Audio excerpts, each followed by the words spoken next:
السلام عليكم ورحمة الله وبركاته. أخباركم إيه؟ عاملين إيه؟ يا رب تكونوا كلكم في خير وفي أحسن حال يا رب بإذن الله. أخباركم إيه في الطاعات؟ أخباركم إيه في رمضان؟ خلاص رمضان عدى، ابتدى يمشي مننا أهو، عدى تلت رمضان، عدى 10 أيام من رمضان، يعني يعتبر تلت رمضان. رمضان يعني بحس إن هو من أسرع الشهور اللي بتخلص بسرعة. مجرد ما بتقولي رمضان جه، مجرد ما بتقولي خلاص رمضان خلص. احنا بقى عايزين نلحق نفسنا، اللي لسه ما ظبطش الدنيا، لسه ما حاولش يظبط اموره، اللي لسه ما بدأش اصلا ختمه، اللي بدأت ختمه ولسه ما خلصتهاش. عايزين نشوف احنا اخبارنا ايه كلنا كده مع بعض. اخباركم ايه؟ يا ريت كلكم تقولوا لي في الكومنتات مين خلص ختمه، مين لسه ما بدأش اصلا، مين مكسل، مين بيمشي يوم ويقع يوم.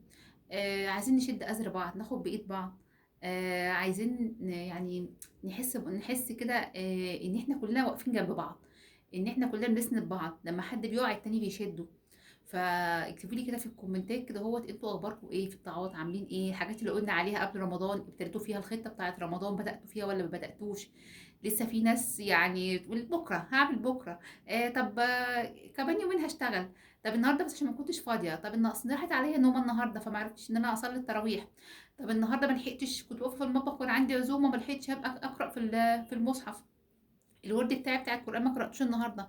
لا يا جماعة، اللي لسه بيعمل الحاجات دي او لسه في حاجات كده واقعة مننا زي كده، نحاول ان احنا ايه نظبط بقى الدنيا. خلاص مفيش وقت، يعني لازم تلحقي نفسك. انت ممكن تبصي بكره كده خلاص، يعني إيه الوقت خلص يعني احنا النهارده بنقول 10 رمضان، كام يوم كده هتبصي تلاقي خلاص رمضان بيخلص مننا. فحاولوا ان انتوا ايه، تستغلوا كده كل لحظة، كل لحظة ايه، كل ثانية، كل ثانية تستغلوها في رمضان. فرصة ربنا بعتها لكم، فرصة ربنا اداها لكم، بيقول لكم اهو يعني شهر كامل اعملوا فيه الطاعات اللي انتوا عايزين ما بتعملوهاش طول السنه. يعني طبق، يعني فرصه جاتكم كده على طبق كده من ذهب زي ما بيقولوا. حاولوا ان انتوا تستغلوها على قد ما تقدروا. حاولوا ان انتوا يعني بصوا تيجوا على نفسكم قوي، يعني بلاش ننام كتير. نحاول ننظم اليوم بتاعنا. لو احنا مثلا يومنا مش متظبط بنضيع وقت كتير في النوم، لا حاولي تظبطي اليوم كده بتاعك وتظبطي نومك، بحيث ان انت ايه، تستغلي كل لحظه كده وكل ثانيه في اليوم بتاعك، ما تضيعيش منه يعني حاجه بسيطه حتى.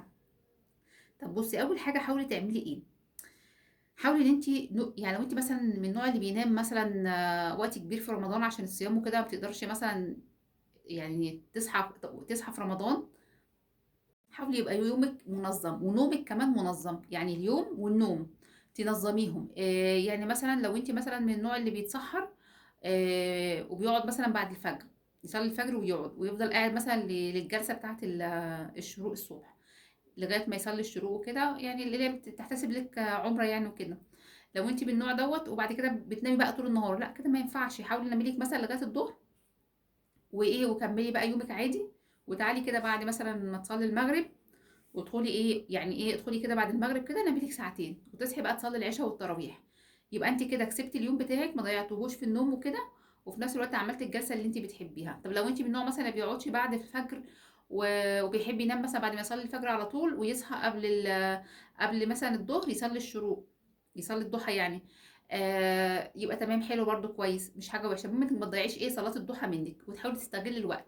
ممكن انت مثلا تنامي لغايه الساعه 10 وتصحي، يعني تنامي مثلا بعد الفجر، تتسحري وتصلي الفجر وتنامي، وتصحي مثلا على الساعه 10 تقومي تصلي الضحى، وتشوفي لو وراكي حاجات تعمليها كده في المطبخ بسرعه سريع سريع، ويبقى يومك بقى فاضي كله.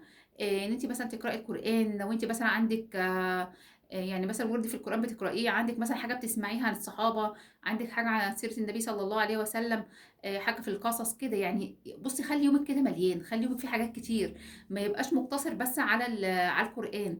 لا خلي يبقى عندك مثلا حاجه بتسمعيها، حاجه مثلا في التلفزيون مثلا، درس مثلا بيجي في التلفزيون، بس ما اعتقدش حاجه بتيجي في رمضان دروس بتيجي في التلفزيون. خليكي ايه على ان تتابعي مثلا، آم، في مثلا قناة الرحمة بتجيب حاجات مثلا في رمضان، بتجيب حاجات جميلة جدا، مشاهد والوقت كمان بتاعهم صغير، ما بيبقاش وقت طويل. يعني مثلا تبقى البرنامج 10 دقايق بالكتير قوي، بتلاقي البرنامج ما شاء الله صغير قوي وفيه فوائد كتيرة جدا. يعني لو انت مثلا تابعتي برنامج معين مثلا بتحبيه، انا مثلا بتابع مثلا برنامج هدى وشفاء، للشيخ حسين يعقوب، حلو جدا بحب اتفرج عليه قوي. في برامج كتيره، انت شوفي انت البرنامج اللي بيريحك وبتحبي تتفرجي عليه، او الشكل اللي بيريحك وبتحبي تتفرجي عليه، وابداي ايه ان انت تسمعي لك درس. مثلا على النت شوفي لك مثلا قصص الانبياء او الصحابه، او سيره النبي صلى الله عليه وسلم. شوفي اي شيخ مثلا بيدي الدروس ديت على لو انت بترتاحي له بتحبي تسمعيه يعني وكده. وابدأي ان انت اسمعيه. حطي لنفسك برنامج كده في اليوم، ما يبقاش يوم بتاعك كده ايه يعني زي ما يجي. انت مش حاسبه لها، لا احسبي لها، احسبي كل لحظه في اليوم بتاعك، احسبي كل دقيقه في اليوم بتاعك.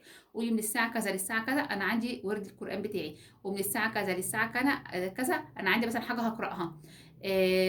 من الساعه كذا للساعه كذا هسمع حاجه عن القصص بتاع الصحابه او سيره النبي صلى الله عليه وسلم او الانبياء كده يعني. خلي يومك مليان حاجات كتير، خلي يومك يبقى مثمر، بحيث تطلعي من رمضان وانت فايزه ان شاء الله من الفائزين. عشان لما تيجي تدعي بالليل ربنا سبحانه وتعالى وتقولي رب اجعلني من عطائك الليله، فانت فعلا تبقي يعني ايه زي ما بيقولوا اديتي اللي عليكي، عملتي اللي عليكي. فيعني بتدعي ربنا كده وانت ايه ان شاء الله ربنا هيغفر لي ان شاء الله يجعلني من عتقائه. لكن انا مبقاش عامله اي حاجه، يعني انا خدت بالاسباب كده لكن مبقاش عامله اي حاجه وما خدتش بالاسباب، واقول ايه يا رب اغفر لي. طب ما انا ما اشتغلتش على نفسي، لازم انا اشتغل على نفسي عشان لما اجي اقف قدام ربنا وادعوه يبقى انا فعلا مش مقصره، انا فعلا عامله اللي عليا، بس مستنيه رحمه ربنا. فحاولوا ان انتوا يومكم يبقى منظم، تستغلي كل لحظه كل ثانيه في يومك تستغليها.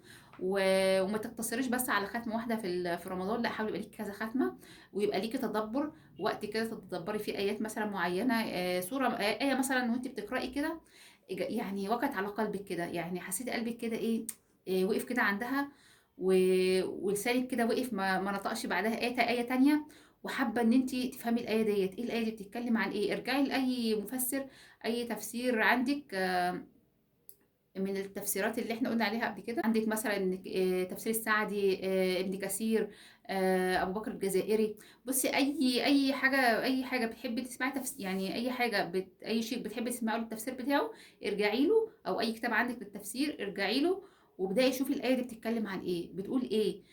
ما تعديهاش كده وخلاص، طالما يعني قلبك حس بيها ابداي ان انت تفهميها.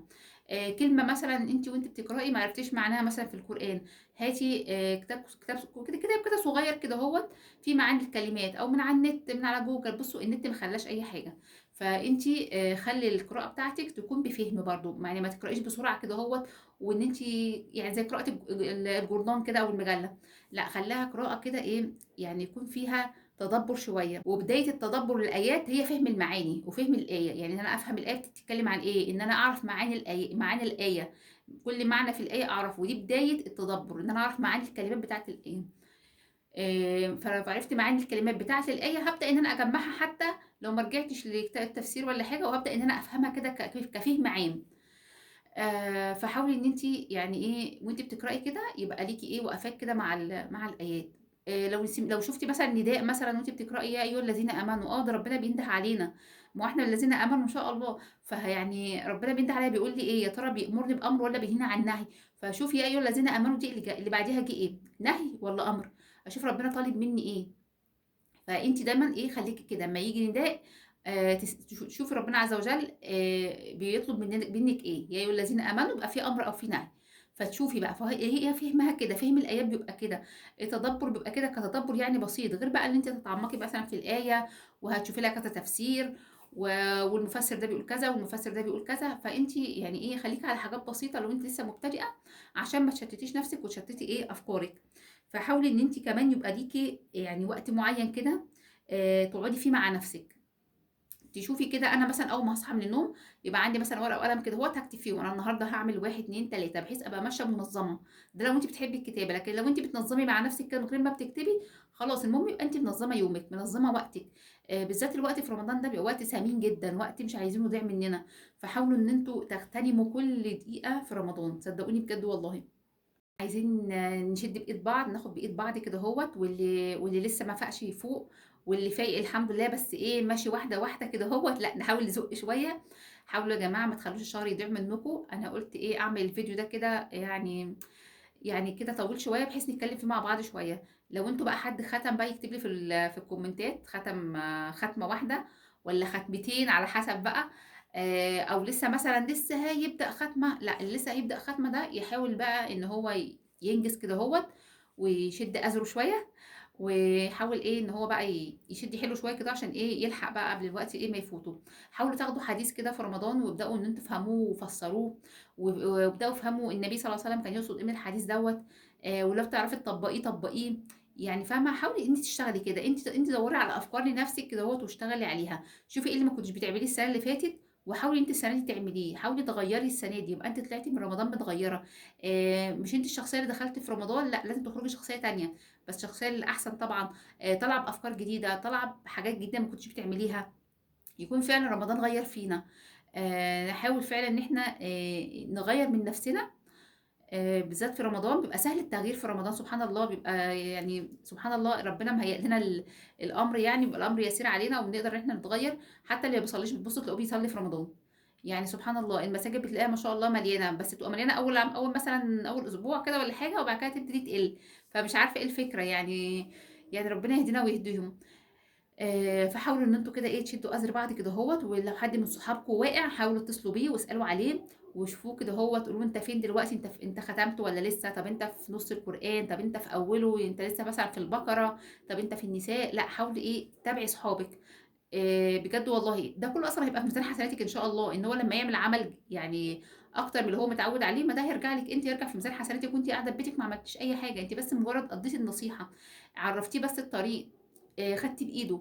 فحاولوا تتصلوا باصحابكم، بس مش اتصال بقى رغي بقى وحوارات بقى ورغي وحاجات من دي، لا، لا، لأ، إحنا ما نقصدش الاتصال ده، الاتصال اللي هو على السريع، أنتِ أخبارِك إيه، عملتِ إيه، وصلتِ لفين، قرأتِ إيه، طب بتتابعي الشيخ مين، كده. مكالمة تكون سريعة بس فيها الفايدة، يعني ممكن أتكلم دقيقتين بس ألِم فيهم حاجات كتيرة جدًا، وممكن أتكلم مكالمة طويلة أوي بالساعات بس ما أطلعش بأي حاجة، ويبقى لغو كده وكلام ما لهوش أي أهمية خالص وتضييع وقت. فلأ، أمّا تتصلي بصاحبتِك وتتابعيها، لو هي حتى لسه مبتدئة في الصلاة وكده، حاولي دايمًا اهتمي بيها وتابعيها إيه صليتِ النهارده، طب صليتِ التراويح فين، صليتِ فين، طبعًا الأولى إن هي تصلي في البيت طبعًا، النساء الأولى ليها إنها تصلي في بيتها. فتابعيها كده واسألي عليها، قولي لها وصلتِ لفين، بتقرأي إيه دلوقتي، بتتفرجي على مين، بلاش التلفزيون يا جماعة الله يكرمكم، يعني حاولوا إن أنتم تبعدوا عن التلفزيون خالص والحاجات دي اللي هي بتضيّع وقتكم وبتنقص كمان من الأجر بتاعكم. فما تقوليش مثلًا لأ بعد الفطار مثلًا هابقى أتفرّج، بالنهار أنا صايمة وبعد الفطار هابقى أتفرّج، لأ ما أنتِ هي نفس الفكرة، إن أنتِ هتنقصي عملتِ يعني أنا مثلًا عملت حسنة، آجي أتبعها بسيئة؟ لأ طبعًا، المفروض أنا عملت سيئة أتبعها بحسنة عشان ربنا يغفر لي، لكن مش إن أنا أعمل الحسنة وأتبعها بسيئة، لأ مش ده الصح. الصح إن أنا لو عملت حسنة لو عملت سيئة لا قدّر الله يعني غلطت غصبٍ عني أتبعها بسيئة عشان ربنا أتبعها بحسنة، معلش أنا آسفة. يبقى لو عملت سيئة أتبعها بحسنة عشان ربنا يغفر لي ويسامحني. فما أجيش مثلًا أبقى صايمة بالنهار وعمّالة باجمّع في حسنات وربنا كارمني الحمد لله باقرأ في القرآن وباعمل صلة رحم ومش عارفة إيه وكده، وآجي بعد الفطار يعني أمسك مجرد ما أتفرج على مسلسل والّا أتفرج على حاجة متابعاها، أضيّع بقى حسناتي بتاع طول اليوم. لا يا جماعة ما تحاولوش تضيّعوا منكم حاجة، وحاولوا تستغلوا كل نقطة وكل ثانية في رمضان وفي وقت رمضان. بس يا رب تكون إن شاء الله يعني ده يعني فيديو جه في وقته كده ليكم وليّا أنا كمان، نحاول ننقذ بعض كدهوّة ونشد أزر بعض ونفوّق بعض، لو حد كده ابتدى يقع مننا ناخد بإيده كده ونشده معانا، و وأنتِ اتصلي بصحابِك وتابعيهم، أو أخواتِك أو أي حد من قرايبِك. بس فيا رب إن شاء الله تكونوا استفدتوا من الفيديو ده، إن شاء الله يكون سبب ليكم يعني في أي حاجة. ولو حابين تشيروه عشان يتدال على الخير كفاعله، ويكون في ميزان حسناتِك إن شاء الله بإذن الله.